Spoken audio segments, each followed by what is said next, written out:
नमस्कार, स्वागत है आपका आर्या न्यूज में। मैं हूं आपके साथ सुमन पाल। दक्षिण कश्मीर के शोपिया में ही शनिवार को ही सुरक्षा बलों और आतंकियों के साथ मुठभेड़ में एक आतंकी के मारे जाने की खबर सामने आई है।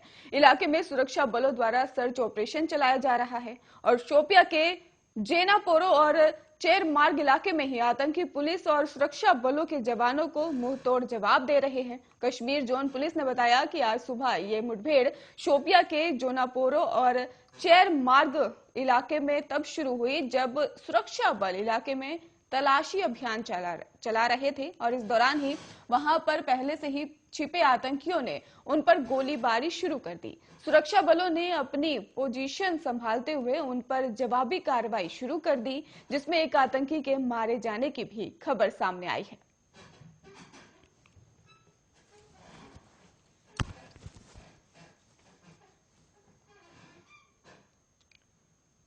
यूक्रेन को लेकर रूस और अमेरिका में बात इस हद तक बढ़ चुकी है कि नौबत परमाणु युद्ध तक पहुंच गई है।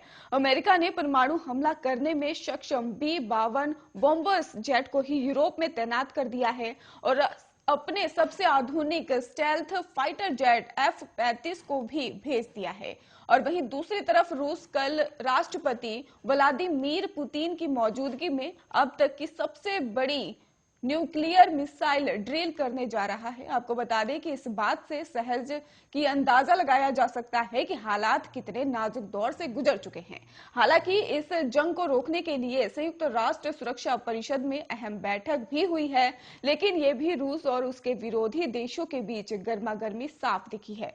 दूसरी तरफ रूस को रोकने के लिए ही यूरोप के कई देशों ने भी अपनी अपनी फाइटर जेट्स की तैनाती कर दी है, तो रूस भी पीछे नहीं हट रहा है और उसकी नेवी ने भी इस तरह के यूक्रेन पर अटैक का ट्रायल शुरू कर दिया है। रूसी राष्ट्रपति पुतिन पहले भी अमेरिका को अपने परमाणु हथियारों की याद दिला चुके हैं। पुतिन ने समाचार एजेंसियों से बात करते हुए कहा था कि हमें पता है कि नाटो की संयुक्त ताकत के सामने रूस का मुकाबला नहीं है। हम ये समझते हैं, लेकिन हमें भी ये पता है कि रूस दुनिया की अग्रणी न्यूक्लियर ताकतों में से एक है।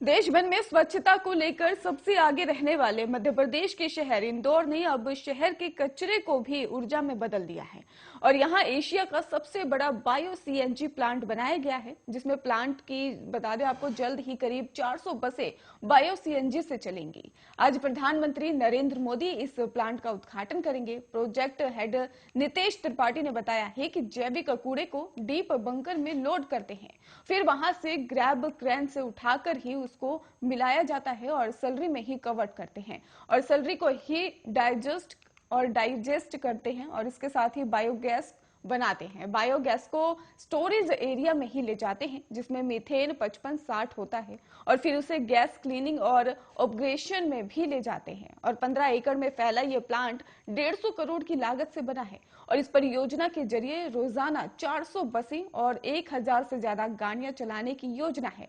इस प्लांट के जरिए न सिर्फ पर्यावरण को फायदा पहुंचेगा, बल्कि इससे कमाई भी होगी। यहाँ प्लांट पीपीपी मॉडल पर बनाया गया है, जिससे कि इंदौर नगर निगम को ही सालाना 2.5 करोड़ रुपए की आमदनी होगी।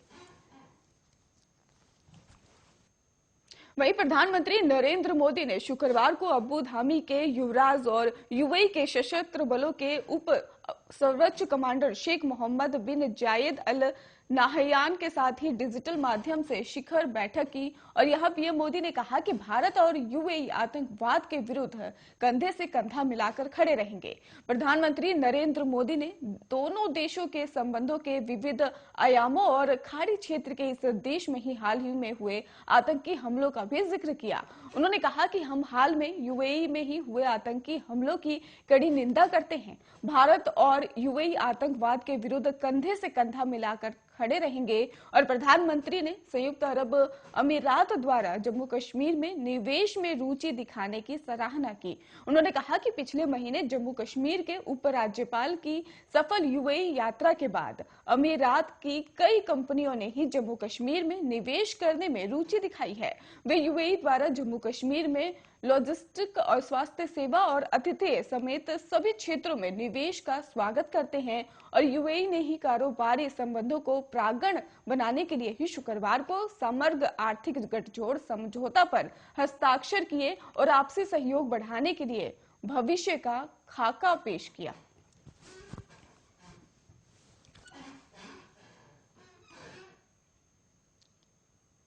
वहीं विवाह में तलाक और पति के पेंशन के मामले में केरल और बॉम्बे हाईकोर्ट को दो महत्वपूर्ण फैसले किए हैं।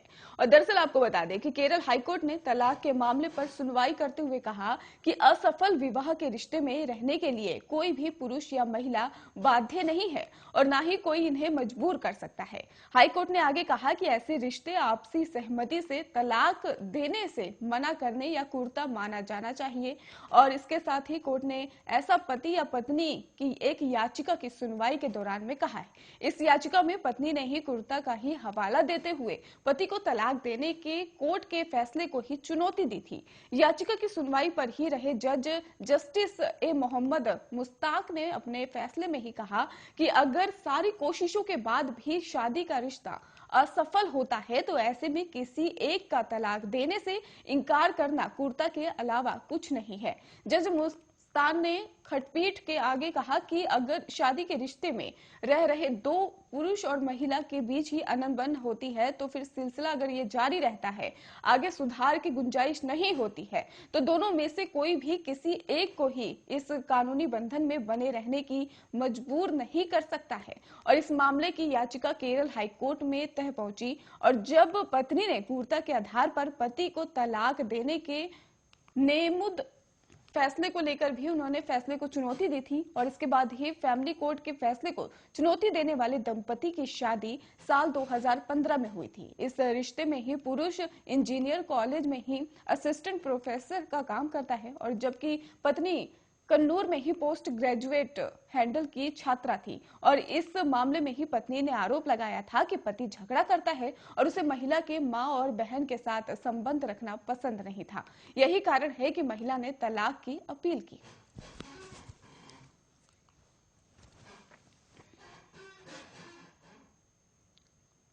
मणिपुर में विधानसभा चुनाव होने वाले हैं जिसे सभी पार्टियां प्रचार प्रसार में लगी हुई हैं।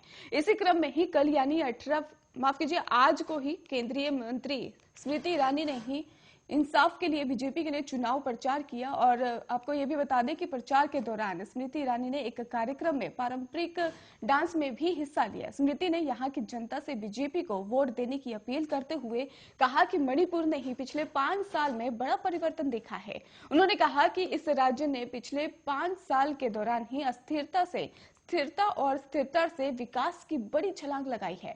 वहीं उन्होंने राहुल गांधी पर निशाना साधते हुए कहा कि राहुल गांधी के परिवार ने मणिपुर को एटीएम के रूप में इस्तेमाल किया है, लेकिन पीएम मोदी ने अपने शासनकाल में किसान सम्मान निधि योजना की शुरुआत की और इस योजना के शुरुआत के साथ ही 11 करोड़ किसानों को हर साल 6,000 रुपए दिए जाते हैं। अगर हमारी सरकार दोबारा सत्ता में आए तो हम मणिपुर के किसानों को अतिरिक्त 2,000 रुपए देंगे।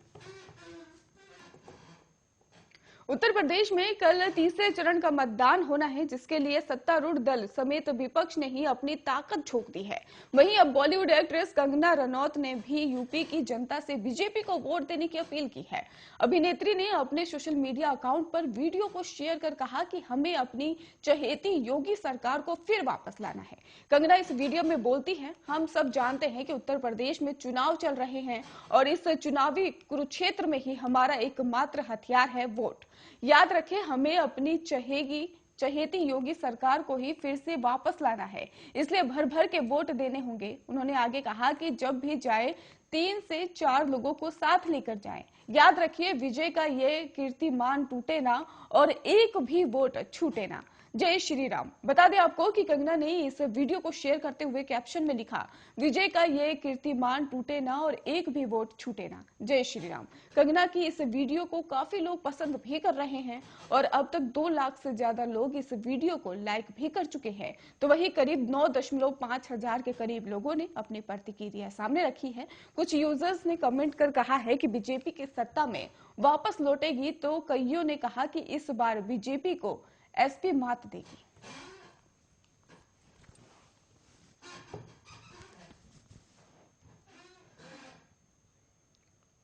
नमस्ते दोस्तों, हम सब जानते हैं कि उत्तर प्रदेश में चुनाव चल रहे हैं और इस चुनावी कुरुक्षेत्र में हमारा एकमात्र हथियार है वोट।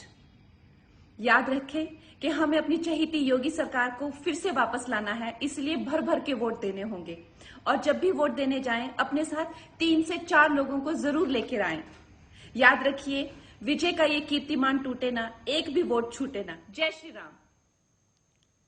आरजेडी के राष्ट्रीय अध्यक्ष लालू यादव को हाल ही में चारा घोटाले में एक और मामले में दोषी ठहराया गया है, जिसके बाद कांग्रेस महासचिव प्रियंका गांधी ने भारतीय जनता पार्टी पर हमला बोला है। और प्रियंका ने यह भी लालू यादव के समर्थन में ट्वीट करते हुए बीजेपी पर हमला बोला है और कहा कि लालू यादव को राजनीति के चलते परेशान किया जा रहा है। जो उनके सामने झुकता नहीं है, उसे हर तरह से प्रताड़ित किया जाता है। कांग्रेस महासचिव ने लालू यादव का समर्थन करते हुए भाजपा पर हमला बोला और प्रियंका गांधी ने अपने सोशल मीडिया अकाउंट पर ट्वीट किया और भाजपा पर निशाना साधते हुए कहा कि भाजपा की राजनीति का ये अहम पहलू है कि जो भी उनके सामने झुकता नहीं है, उसको हर तरह से प्रताड़ित किया जाता है। लालू प्रसाद यादव जी पर इसी राजनीति के चलते हमला किया जा रहा है। मुझे आशा है कि उन्हें न्याय जरूर मिलेगा।